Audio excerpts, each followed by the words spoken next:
శ్రీమద్ భగవద్గీత 13వ అధ్యాయం క్షేత్రజ్ఞ విభాగ యోగం.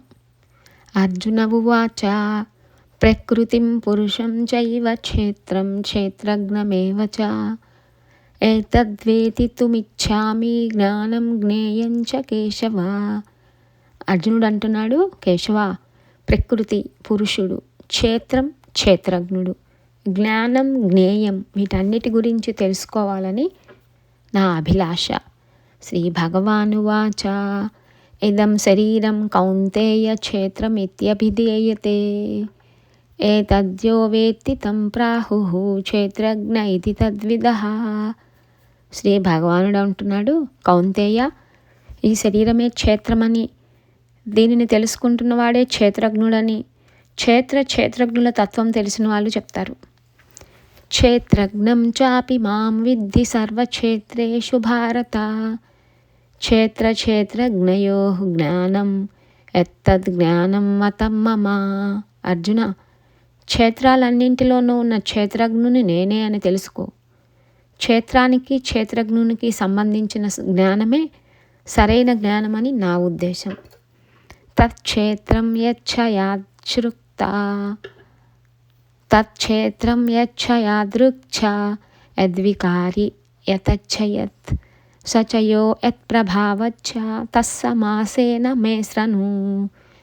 ఆ క్షేత్రం, ఆకార వికారాలు, పుట్టు పూర్వోత్తరాల గురించి, క్షేత్రజ్ఞుడి స్వరూప స్వభావ ప్రభావాల గురించి క్లుప్తంగా చెప్తాను విను.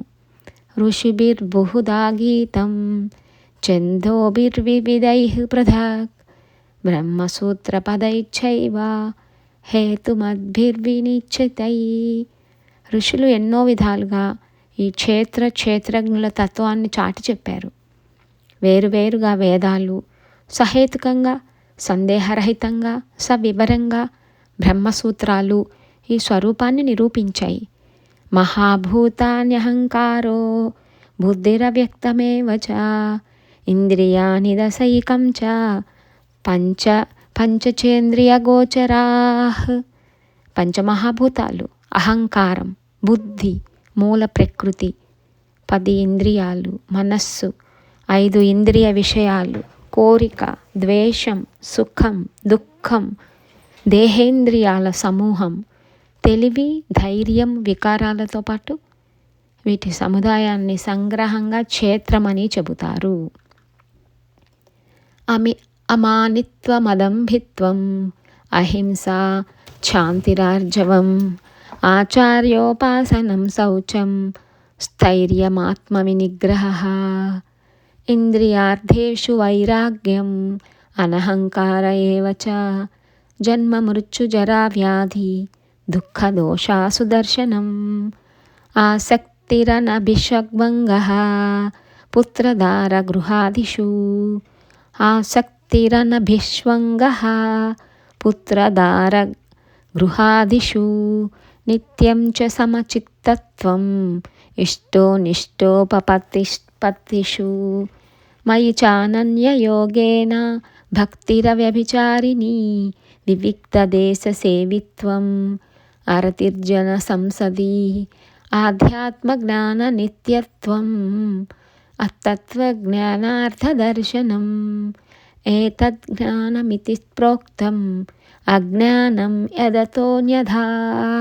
అంటే తనని తాను పొగుడుకోకపోవటం, కపటం లేకపోవటం, అహింస, సహనం, సరళత్వం, సద్గురు సేవ, శరీరాన్ని మనసును పరిశుద్ధంగా ఉంచుకోవటం, స్థిరత్వం, ఆత్మనిగ్రహం, ఇంద్రియ విషయాల పట్ల విరక్తి కలిగి ఉండటం, అహంకారం లేకపోవటం, పుట్టుక, చావు, ముసలితనం, రోగం అనే వాటి వల్ల కలిగే దుఃఖాన్ని, దోషాన్ని గమనించటం, దేని మీద ఆసక్తి లేకపోవటం, ఆలుబిడ్డలు, ఇల్లు వాకిళ్ళ పట్ల వ్యామోహం లేకపోవటం, శుభాశుభాలలో సమభావం కలిగి ఉండటం, నా మీద అనన్యము అచంచలము అయిన భక్తి కలిగి ఉండటం, ఏకాంత ప్రదేశాన్ని ఆశ్రయించటం, జనసమూహం మీద ఇష్టం లేకపోవటం, ఆత్మధ్యానంలో నిరంతరం నిమగ్నమై ఉండటం, తత్వజ్ఞానం వల్ల కలిగే ప్రయోజనాన్ని గ్రహించటం, ఇదంతా జ్ఞానమని చెప్పబడింది. దీనికి విరుద్ధమైంది అజ్ఞానం. జ్ఞేయం ఎత్తత్ ప్రవక్ష్యామి యద్ జ్ఞాత్వా అమృతమశ్నుతే అనాదిమత్పరం బ్రహ్మణ సత్తన్న సదుచ్యతే. ఏది తెలుసుకోదగ్గదో, దేనిని తెలుసుకుంటే మానవుడు మోక్షం పొందుతాడో అనాది అయిన ఆ పరబ్రహ్మాన్ని గురించి చెప్తాను. దాని సత్తని కానీ అసత్తని కానీ వివరించడానికి వీల్లేదు.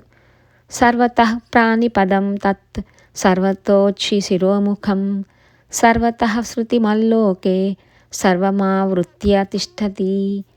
అది అంతటా చేతులు, కాళ్ళు, తలలు, ముఖాలు, చెవులు కలిగి సమస్త జగత్తుని ఆవరించి ఉన్నది. సర్వేంద్రియ గుణాభాసం సర్వేంద్రియ వివర్జితం అసక్తం సర్వభృచ్చైవ నిర్గుణం గుణభోక్తృచ. ఆ బ్రహ్మం అన్ని ఇంద్రియాల గుణాలను ప్రకాశింపజేస్తున్నా సర్వేంద్రియాలు లేనిది, దేనిని అంటకపోయినా అన్నిటికీ ఆధారం, గుణాలు లేనిదైనా గుణాలను అనుభవిస్తుంది. బహిరంతచ్చ భూతానాం అచరం చరమేవ చ సూక్ష్మత్వాత్ తదవిజ్ఞేయం దూరస్థం చాంతికే చ తత్. అది సర్వభూతాల వెలుపల లోపల కూడా ఉన్నది, కదలదు, కదులుతుంది. అతి సూక్ష్మ స్వరూపం కావటం వల్ల తెలుసుకోవటానికి శక్యం కాదు. అది ఎంతో దూరంలోనూ బాగా దగ్గరలోనూ ఉన్నది. అవిభక్తం చ భూతేషు విభక్తమివ చ స్థితం భూతభర్తృ చ తజ్ఞేయం గ్రసిష్ణు ప్రభవిష్ణు చ. ఆ బ్రహ్మం ఆకారమంతా ఒకటే అయినప్పటికీ సర్వప్రాణులలోనూ ఆకారభేదం కలిగిన దానిలాగా కనపడుతుంది. అది భూతాలన్నింటినీ పోషిస్తుంది, భుజిస్తుంది, స్పృజిస్తుంది. జ్యోతిషామపి తజ్జ్యోతి తమసః పరముచ్యతే జ్ఞానం జ్ఞేయం జ్ఞానగమ్యం హృది సర్వస్య విష్ఠితం. అది జ్యోతులన్నింటినీ ప్రకాశింపజేస్తుంది. అజ్ఞానంధకారానికి అతీతము, జ్ఞానస్వరూపము, జ్ఞానంతో తెలుసుకోదగ్గది, జ్ఞానంతో పొందదగ్గది అయి అందరి హృదయాలలో అధిష్ఠించి ఉన్నది. ఇది క్షేత్రం తథా జ్ఞానం జ్ఞేయం చోక్తం సమాసతః మద్భక్త ఏతద్విజ్ఞాయ మద్భావాయోపపద్యతే. ఇలా క్షేత్రం, జ్ఞానం, జ్ఞేయం గురించి క్లుప్తంగా చెప్పటం జరిగింది. నా భక్తుడు ఈ తత్వాన్ని తెలుసుకొని మోక్షం పొందటానికి అర్హుడవుతున్నాడు. ప్రకృతిం పురుషం చైవ విద్యానాది ఉభావపి వికారాంచ గుణాం చైవ విద్ధి ప్రకృతి సంభవాన్. ప్రకృతి, పురుషుడు ఈ ఉభయులకి ఆది లేదని తెలుసుకో. వికారాలు, గుణాలు ప్రకృతి నుంచి పుడుతున్నాయని గ్రహించు. కార్యకారణ కర్తృత్వే హేతుం ప్రకృతి రుచ్యతే పురుష సుఖ దుఃఖానాం భోక్తృత్వే రుచ్యతే. శరీరం, ఇంద్రియాల ఉత్పత్తికి ప్రకృతే హేతు అని, సుఖ దుఃఖాలను అనుభవించేది పురుషుడని చెప్తారు. పురుష ప్రకృతిస్థోహిం భుక్తే ప్రకృతిజాన్ గుణాన్ కారణం గుణసంగోస్య సదసద్యోని జన్మసు. ప్రకృతిలో ఉండే పురుషుడు ప్రకృతి వల్ల కలిగే గుణాలను అనుభవిస్తాడు. ఆ గుణాల పట్ల గల ఆసక్తిని బట్టే పురుషుడు ఉచ్చ నీచ జన్మలు పొందుతాడు. ఉపద్రష్టానుమంతా చ భర్త భోక్త మహేశ్వరః పరమాత్మేతి చాప్యుక్తో దేహేస్మిన్ పురుషః పరః. ఈ శరీరంలో అంటనట్లుగా ఉండే పరమపురుషుణ్ణి సాక్షి, అనుమతించేవాడు, భరించేవాడు, మహేశ్వరుడు, పరమాత్మ అని చెబుతారు. ఏవం వేత్తి పురుషం ప్రకృతిం చ గుణై సహ సర్వదా వర్తమానోపి న సా భూయోభిజాయతే. ఇలా పురుషుని గురించి, గుణాలతో ఉన్న ప్రకృతిని గురించి తెలుసుకున్నవాడు ఎలా జీవించినా పునర్జన్మ పొందడు. ధ్యానేనాత్మని పశ్యంతి కేచిదాత్మానమాత్మనా అన్యే సాంఖ్యేన యోగేన కర్మయోగేన చాపరే.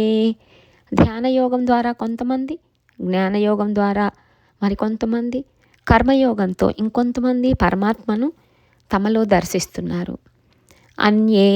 అన్యేత్వేవమజానంతః శ్రుత్వాన్యేభ్య ఉపాసతే తేపి చాతి తరంతేవ మృత్యుం శృతిపారాయణః. అలా తెలుసుకోలేని మరికొంతమంది గురువుల ఉపదేశం పొంది ఉపాసిస్తారు. వినటంలో శ్రద్ధ కలిగిన వాళ్ళు కూడా సంసార రూపమైన మృత్యువు నుంచి ముక్తి పొందుతారు. జావస్సం జాయతే కించిత్ సత్వం స్థావర జంగమం క్షేత్రజ్ఞ సంయోగాత్ తద్విద్ధి భరతర్షభ. అర్జున, ఈ ప్రపంచంలో పుడుతున్న చరచరాత్మకమైన ప్రతి వస్తువు ప్రకృతి పురుషుల కలయిక వల్లనే కలుగుతుందని తెలుసుకో. సమం సర్వేషు భూతేషు తిష్టంతం పరమేశ్వరం వినశ్యస్వ వినశ్యంతం యః పశ్యతి స పశ్యతి. శరీరాలు నశిస్తున్నా తాను నశించకుండా సమస్త ప్రాణులలోనూ సమానంగా ఉండే పరమాత్మను చూసేవాడే సరైన జ్ఞాని. సమం పశ్యన సర్వత్ర సమవస్థితమీశ్వరం నా హినస్థాత్య నాత్మానం తతో యాతి పరాంగతిం. పరమాత్మను సర్వత్రా సమానంగా వీక్షించేవాడు తనను తాను హింసించుకోడు, అందువల్ల అతను మోక్షం పొందుతాడు. ప్రకృత్యైవ చ కర్మాణి క్రియామానాని సర్వశః యః పశ్యతి తదాత్మానం అకర్తారాం స పశ్యతి. ప్రకృతి వల్లనే సమస్త కర్మలు సాగుతున్నాయని తానేమీ చేయటం లేదని తెలుసుకున్న వాడే నిజమైన జ్ఞాని. యథాభూత పృథగ్భావం ఏకస్తమనుపశ్యతి తత ఏవ చ విస్తారం బ్రహ్మ సంపద్యతే తదా. వేరువేరుగా కనిపించే సర్వభూతాలు ఒకే ఆత్మలో ఉన్నాయని, అక్కడ నుంచే విస్తరిస్తున్నాయని గ్రహించినప్పుడు మానవుడు బ్రహ్మపదం పొందుతాడు. అనాదిత్వా నిర్గుణత్వాత్ పరమాత్మాయమవ్యయః శరీరస్థోపి కౌంతేయ న కరోతి న లిప్యతే. అర్జున, శాశ్వతుడైన పరమాత్మ పుట్టుక లేనివాడు, గుణరహితుడు కావటం వల్ల దేహంలో ఉన్న దేనికి కర్తకాడు, కనుక కర్మఫలమేది అతనికి అంటదు. యథా సర్వగతం సాక్ష్మ్యాత్ ఆకాశం నోపలిప్యతే సర్వత్రావస్థితో దేహే తదాత్మానోపలిప్యతే. అంతటా వ్యాపించి ఉన్న సూక్ష్మమైన ఆకాశం దేనిని అంటనట్లు శరీరం అంతటా ఉన్న ఆత్మ కలుషితం కాదు. యథా ప్రకాశయత్యేకః కృష్ణం లోకమిమం రవిః క్షేత్రం క్షేత్రీ తదా కృష్ణం ప్రకాశయతి భారత. అర్జున, సూర్యుడెక్కడే ఈ సమస్త లోకాన్ని ప్రకాశింపజేస్తున్నట్లే క్షేత్రజ్ఞుడైన పరమాత్మ క్షేత్రమంతటినీ ప్రకాశింపజేస్తున్నాడు. క్షేత్రజ్ఞయోరేవం అంతరం జ్ఞానచక్షుషా భూత ప్రకృతి మోక్షం చ ఏ విదుర్యాంతి తే పరం. ఇలా క్షేత్రజ్ఞుల భేదాన్ని, ప్రకృతి గుణాల నుంచి ప్రాణులు మోక్షం పొందే విధానాన్ని జ్ఞాన దృష్టితో తెలుసుకున్న వాళ్ళు పరమపదం పొందుతారు. ఇలా ఉపనిషత్తులు, బ్రహ్మ విద్య, యోగశాస్త్రం, శ్రీకృష్ణార్జున సంవాదం అయిన శ్రీమద్ భగవద్గీతలోని క్షేత్రజ్ఞ విభాగ యోగం అనే 13వ అధ్యాయం సమాప్తం.